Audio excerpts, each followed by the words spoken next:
Hey guys, how's it going? Today let's do the unboxing of the Oculus Rift S. This is the newest VR headset from Oculus, just came out last year, 2019, along with the Oculus Quest. Couple of reasons why I got this headset. So I'm an early adopter of VR hardware. If you look back on my YouTube channel, you can find the unboxing of the Oculus Dev Kit 2 way back in 2014, as well as the original Oculus Rift back in 2016. So I had the original Oculus Rift for a while, but I finally decided to get rid of it this year because the problem is the two sensors, right? So you had to connect a whole bunch of sensors and cables to your computer in order to use it. And the problem is those sensors are not very reliable. Like the tracking from those sensors weren't reliable, and the drivers, or I don't know, some issue connecting to my PC always malfunctioned.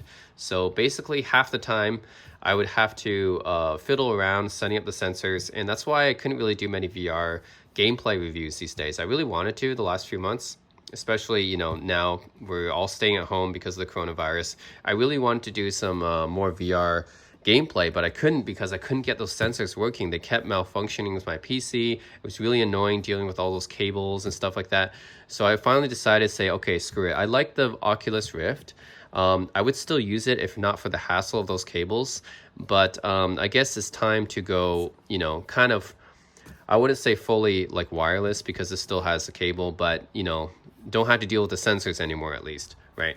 So there's a couple of reasons why I picked up the Oculus Rift S. There's a whole bunch of VR competitors on the market right now. As you know, not only the Oculus, but also the Oculus Quest, which is completely wireless. Then you have the HTC Vive Pro, the HTC Vive Cosmos, and the Valve Index. Well, why did I choose the Oculus Rift S out of those? Because the Quest is really nice, and I think the Quest is it was a really good entry point for people who want to experience what VR is like, but it doesn't run the full gamut of the PC software that VR really offers, right? So I already have the Oculus library since I used the original Oculus Rift for a few years, right? I already have that library. I want to continue using that library, so that's why I got the Rift S and not the Quest runs Android, you know, so it runs different apps. This is the cheapest one out of the ones that can run the PC VR software. It's $400 US. It comes with controllers. I actually bought the original Oculus Rift for $800, right?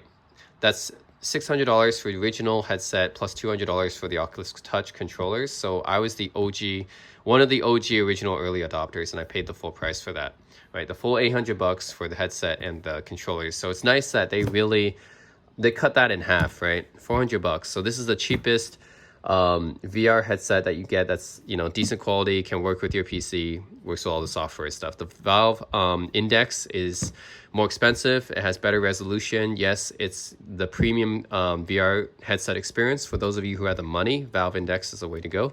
But I don't think it's worth paying that much more for, in my opinion, marginal gains. Same thing for the HTC Vive Cosmos and the HTC Vive Pro, $600, $700, $800.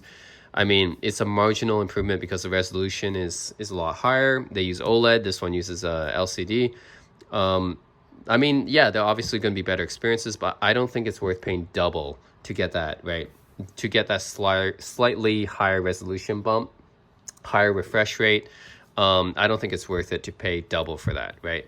I think that the Oculus Rift S can offer you good enough VR experience, especially at the price that you're paying, right? For $400, this will give you a good enough experience. You know, I never had any complaints with my original Oculus Rift from 2016 even, right? This one is a higher resolution bump, slightly lower refresh rate. I think it's lowered to 80 hertz from 90 hertz, and the LCD instead of OLED. But, you know, for $400, I think this is a really good value for the amount of VR experience you're getting. If you want to pay more, double for the Valve Index or HTC Vive Cosmos, you can do that. You'll get a better experience. But in my opinion, for my purposes, since I don't play VR all the time, this is the way to go. And plus, I already have the Oculus Store as well, right? So it just makes sense for me to get the Oculus Rift S. Okay, so let's see what's inside the box here. It's got shipped to me from Facebook because they own Oculus, obviously. So you get a VR headset, 2 touch controllers, which now come bundled. Originally, I had to buy the touch controllers separately with my original Oculus Rift. But you get everything in this one box here for half the price that I paid for my original Oculus Rift, and it's a resolution bump, so it's better in some ways. And of course, no sensor wires, right? That's the main upgrade I'm looking for here as well. Okay, so the minimum requirements didn't change as far as I know from the original Oculus Rift, so I should be good there. Can use my Alienware with the RTX 2060, so that should be good to go. All right, so let's push this box out like that. So I'm gonna open it this way.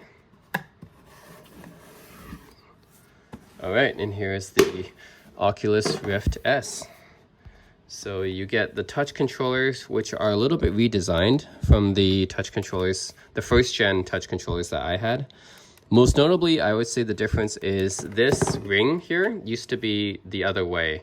So on my first gen Oculus touch controllers, this ring was the opposite direction. It was like here, right? And they shifted it up here to be more like the HTC Vive, which is interesting, right?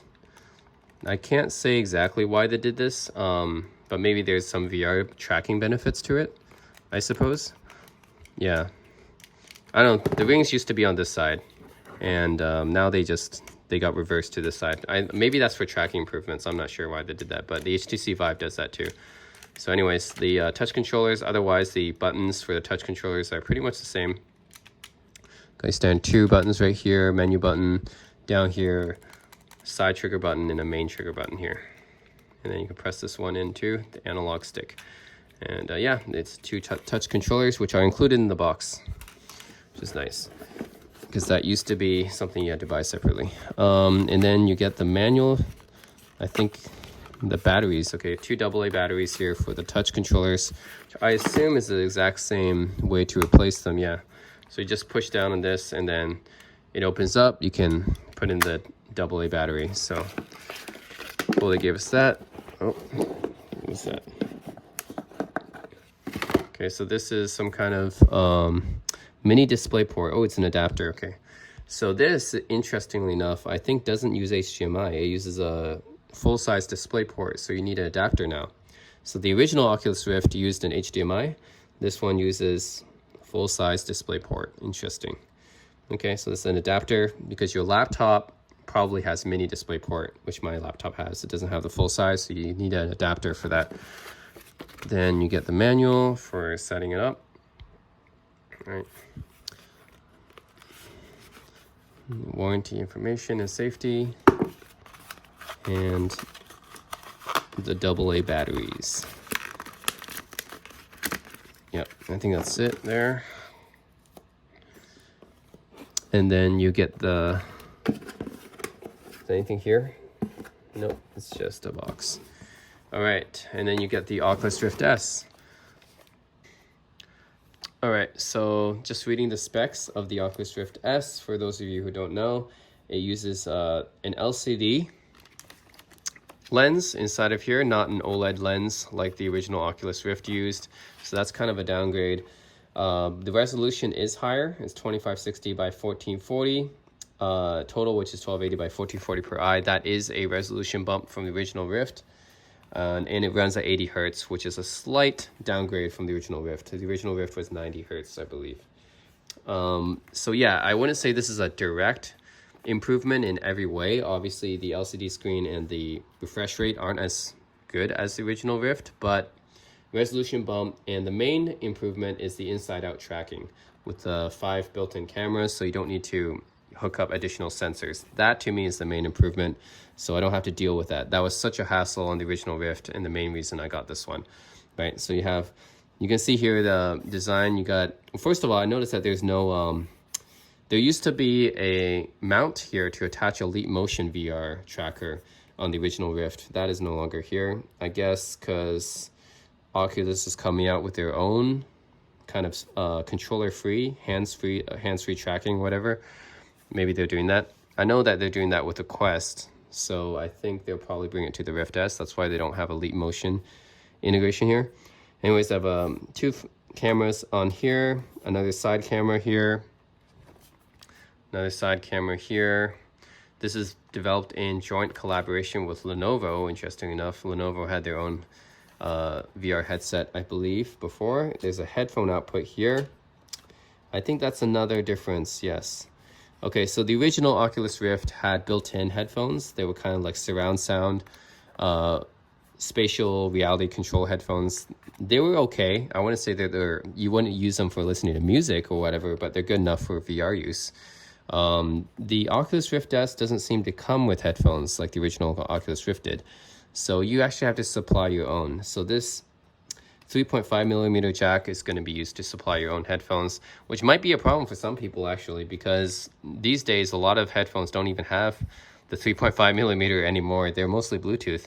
But, you know, I'm obviously old school, so I have a lot of 3.5 millimeter connectors. But yeah, these days, because phones are mostly switching to Bluetooth only, they don't have the headphone jack anymore. That's why a lot of headphones these days don't even come with it, but obviously it's still necessary for things like this. Then I noticed that this band here changed. This reminds me of something that the DJI goggles had. Yeah, okay, so this is how you fasten your head in. Okay, interesting. So the original Oculus Rift didn't have this kind of fastener. Yeah, it just had like a band, more or less, right, that stretches over your head. It doesn't have this kind of fastener shape. And this one, you can screw it on for the back of your head. Yeah, the original Oculus Rift didn't have that. This is probably an improvement. But yeah, reminds me of the DJI goggles because they had the exact same thing. Those were HMDs, so those were not virtual reality goggles, but just HMDs. Head-mounted display. All right, and here are all the cables. So we still got cables, unfortunately. Yeah, if you want the no cables, you have to go with the Oculus Quest, but that one doesn't work with all the PC apps. Yep, so this is the amount of cables that you get, but it's at least less than having to deal with the sensors, right? The problem with the original Oculus Rift was you had to have the two sensors with they had really long cables, and those always got tangled up. Yeah, that was annoying. Okay. So yeah, you do get cables here, so it's not totally wireless, but you don't have to plug in additional sensors, which is good. And you only get two connections here, which is the USB and the full-size display port. As I mentioned, the original Oculus Rift had a HDMI connection. This one uses a display port connection. So for those of you with laptops, you'll need this adapter because most laptops come with mini display port. They don't come with full-size display port. But it should still work, right? And yeah, that's it. Definitely a design change from the original Oculus Rift. And there's also a camera up here. So 5 cameras, right? 1, 2, 3, 4, and 5. Yeah, definitely a design change from the original Oculus Rift. I think it's definitely a lot more convenient because you don't have to deal with the 2 extra sensors and having to plug in 2 extra USB cables, right? So I had to use a USB port because just using the original Oculus Rift took up 3 USB slots and it took up an HDMI slot. This one only takes up 1 USB slot and 1 DisplayPort slot, and that's it, right? So that's a lot more convenient in terms of taking up less slots on your PC. And design-wise, yeah, I think the headband is going to be a lot more comfortable than the original Rift. The fact that you have to use external headphones, a bit of a bummer, I guess, for some people who don't have the external headphones, but also a plus for those of us who didn't like the fact that we had to use those built-in headphones that Oculus, the original Oculus Rift gave us. So it could be a positive or a negative. I do think it's a slightly lighter. It's about the same way, but it's slightly lighter, I think. At least I think from me handling the original Rift, I do think that the Rift S is a bit lighter, which is good. Because, you know, you're going to be wearing this for a long time in your head, right? Button down here. This might be... There was buttons to shift the diopters, I remember, on the original Rift. So that's interesting. That button, shifter is no longer here. So I wonder where those went. Yeah. There was a shifter here to to adjust your eyes, the distance between your eyes. And I wonder where that went now. Huh, I'll have to figure that out. Maybe that's what this button's for. Yeah, maybe I'll have to check that out. Okay, anyways guys, yep, that's the Oculus Rift S. Definitely a design change from the original Oculus Rift for the better, I think. I just have to find out where some of these controls are to adjust the distance between the eyes. I wonder where that went. And there also used to be a menu button, I believe, as well. That's gone now. Definitely appreciate the fact that you don't have to deal with any plugging in additional sensors or equipment. You only take up one USB slot and the display port, and that's it. Don't have to deal with carrying around an extra USB hub just to plug in my VR stuff. And comes with the upgraded touch sensors, which I'm not sure yet. I haven't used these. Not sure why they had to switch to this design. It's a little bit, I mean, it's like the HTC Vive, but maybe there's a tracking improvement with it. I don't know. Yeah, don't know what was the problem with having them down here. But okay, it's cool that they came with the box. So I like the fact that for 400 bucks, which is not too expensive, it's actually obviously the best deal out of the ones that you can get right now compared to the HTC Vive Cosmos and Valve Index. This is the cheapest one you can get. Not the best specs, but I think the best value, because honestly, for most VR games, I'm going to play Half-Life Alyx with it, you know, which some people would like to play on the highest end VR equipment. But for me, I think this is good. I mean, as a guy who doesn't play VR games all that much, I don't think it's worth investing double the money, right? I think this is good enough. And I was actually okay with the original Oculus Rift as well, right? Even though those specs weren't all that great either.